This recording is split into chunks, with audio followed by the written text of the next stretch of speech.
Alice's Adventures in Wonderland by Lewis Carroll. A humble request to all the parents. Please buy paper books or borrow them from a library. Reading a book by turning the pages back and forth is fun. Please, for the sake of our children's eyes. Highlighted words are special words. Learn their meaning and say loudly. About the author. Lewis Carroll is the pen name of Charles Lutwidge Dodgson, a mathematics lecturer at the distinguished Oxford College of Christ Church. He was an English writer of children's fiction, notably Alice's Adventures in Wonderland and its sequel, Through the Looking Glass. He was noted for his facility with wordplay, logic, and fantasy. This is a story of a little girl, Alice. When Alice follows the white rabbit down a rabbit hole, she finds herself in a land where she can change her size. She meets a duchess with a pig for a baby, a cook that throws spoons, a wise but mad Cheshire cat, the March Hare, Mad Hatter, and a dormouse. A caterpillar shows her how to adjust her height by eating from the right and left sides of a mushroom. With that knowledge, Alice is able to enter a beautiful garden to play croquet with the Queen of Hearts. This game of croquet is played with flamingos as mallets, balls, curled up hedgehogs, and an army of bent over cards, arches. As the living croquet game continually changes, the Queen has most of her guests arrested, but introduces Alice to a griffin and mock turtle. By the end, almost everyone she meets ends up in a courtroom where the King of Hearts wants a verdict before the evidence. Jurors pay attention to all the wrong information. Witnesses are threatened with punishment, and Alice grows tall enough not to be intimidated by a pack of cards, which is what the court and the soldiers are.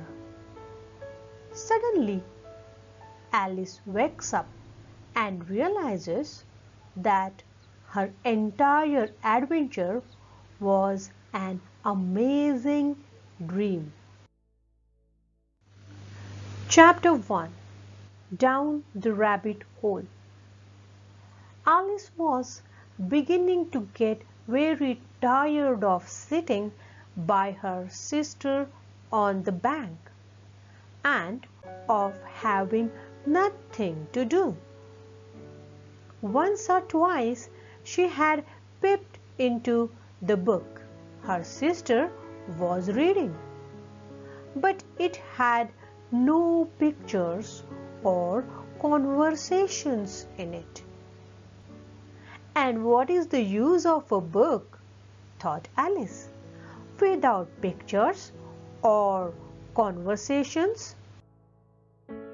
So she was considering in her own mind as well as she could, for the hot day made her feel very sleepy and stupid, whether the pleasure of making a daisy chain would be worth of trouble of getting up and picking the daisies, when suddenly a white rabbit with pink eyes ran close by her.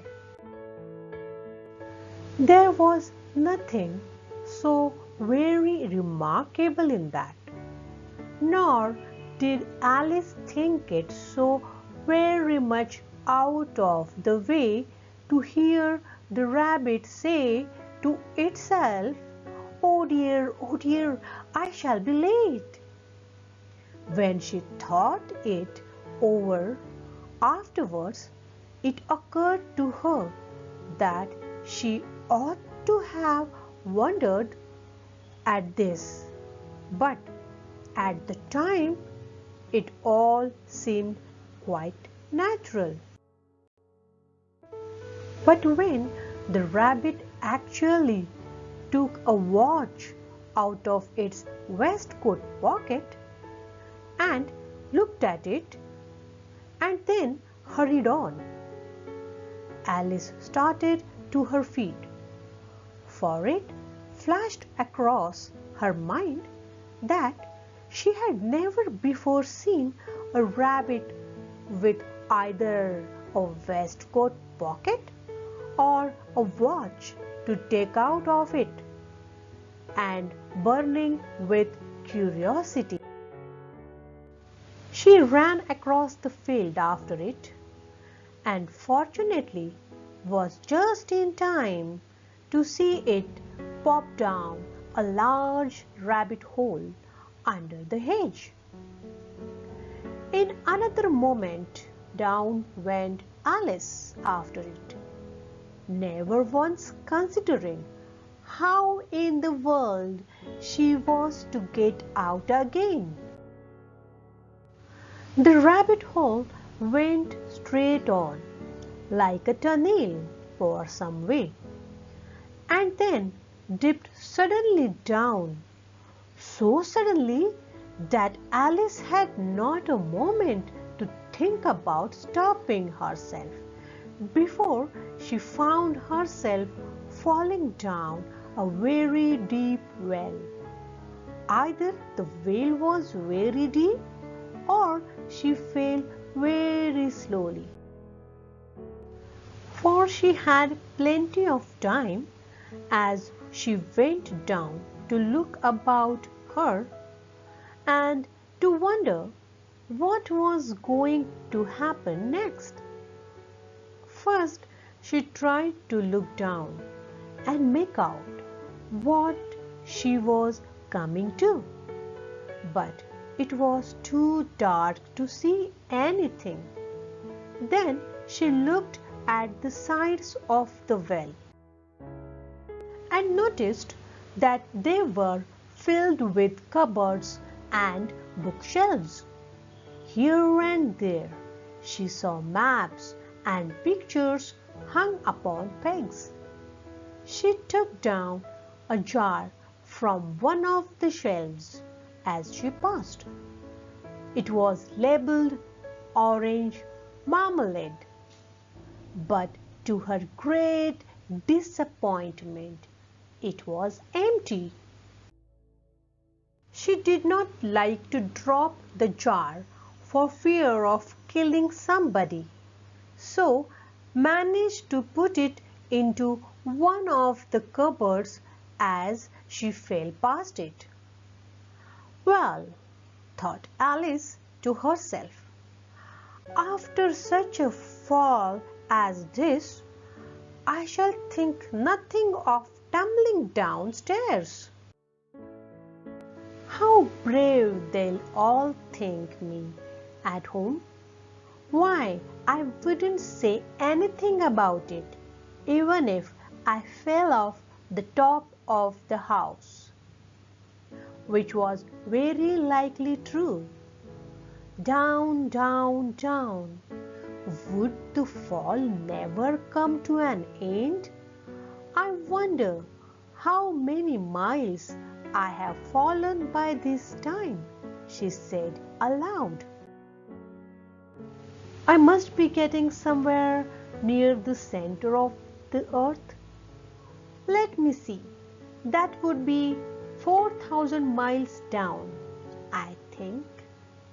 For, you see, Alice had learnt several things of this sort in her lessons in the schoolroom, and though this was not a very good opportunity for showing off her knowledge,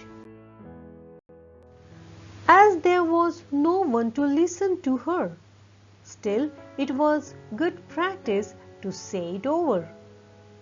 Yes, that's about the right distance. But then I wonder what latitude or longitude I have got to. Alice had no idea what latitude was or longitude either, but thought they were nice grand words to say. Presently she began again. I wonder if I shall fall right through the earth. How funny it will seem to come out among the people that walk with their heads downwards. The antipathies, I think. She was rather glad there was no one listening this time, as it didn't sound at all the right word. But I shall have to ask them what the name of the country is, Please, ma'am, is this New Zealand or Australia? And she tried to courtesy as she spoke. Fancy courtesying as you are falling through the air. Do you think you could manage it? And what an ignorant little girl she'll think me for asking. No, it will never do to ask. Perhaps I shall see it written up somewhere. Down, down, down. There was nothing else to do, so Alice soon began talking again. Dinah will miss me very much tonight, I should think. Dinah was the cat. I hope they'll remember her saucer of milk at tea time. Dinah, my dear, I wish you were down here with me. There are no mice in the air, I am afraid, but you might catch a bat, and that's very like a mouse, But do cats eat bats? I wonder. And here Alice began to get rather sleepy, and went on saying to herself in a dreamy sort of way, Do cats eat bats? do cats eat bats? And sometimes do bats eat cats? For you see, as she couldn't answer either question, it didn't much matter which way she put it. She felt that she was dozing off and had just begun to dream that she was walking hand in hand with Dina and saying to her very earnestly, "Now, Dina, tell me the truth. Did you ever eat a bat?"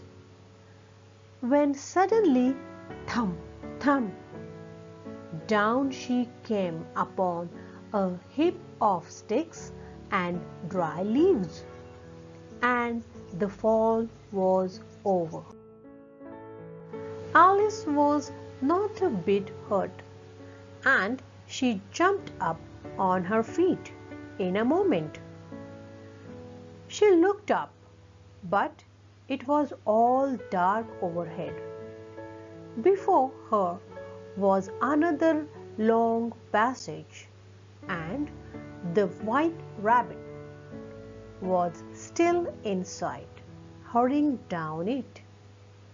There was not a moment to be lost. Away went Alice like the wind, and was just in time to hear it say, as it turned a corner, "Oh, my ears and whiskers, how late it's getting!"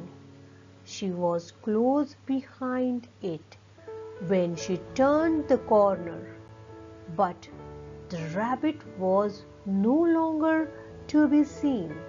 She found herself in a long, low hall, which was lit up by a row of lamps hanging from the roof. There were doors all round the hall, but they were all locked. And when Alice had been all the way down one side and up the other, trying every door, she walked sadly down the middle, wondering how she was able to get out again. Suddenly, she came upon a little three-legged table, all made of solid glass. There was nothing on it except a tiny golden key, and Alice's first thought was that it might belong to one of the doors of the hall. But alas, either the locks were too large or the key was too small. But at any rate, it would not open any of them. However, on the second time round, she came upon a low curtain she had not noticed before, and behind it was a little door about 15 inches high. She tried the little golden key in the lock, and to her great delight, it fitted. Alice opened the door and found that it led into a small passage, not much larger than a rat hole.